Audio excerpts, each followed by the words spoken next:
হে রব্বুল আলামিন, আপনি বুঝি মানুষের তাকওয়ার খুব খেওয়া শুনি আমার কাছে চাইবাই।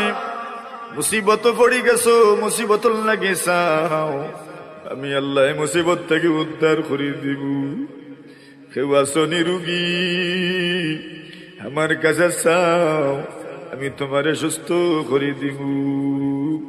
খেওয়া শুনি অভাবী আমার কাছে চাও, আমি তোমার অভাবে দূর করে দিব।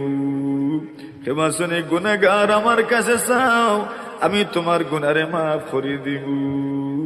আল্লাহ, আপনি যতভাবে ডাকছেন এটা সব জাতর অভাব আমরার মাঝে আছে। আপনি একবার তার মুকরম করবা, রহমতর নজর দেউক আল্লাহ, রহমতর নজর দেউক, রহমতর নজর দেউক।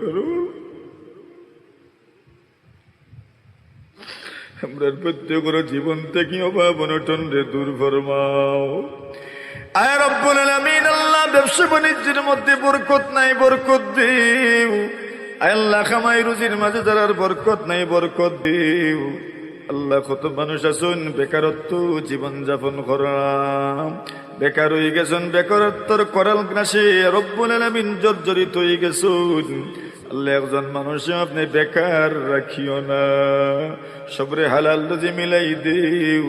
বিশেষ করে বিদেশ বাড়ি যারা আছেন খেউরিরে আপনি নিফরমা রাখিও না, সবরে হালাল রুজির ব্যবস্থা করে দিও।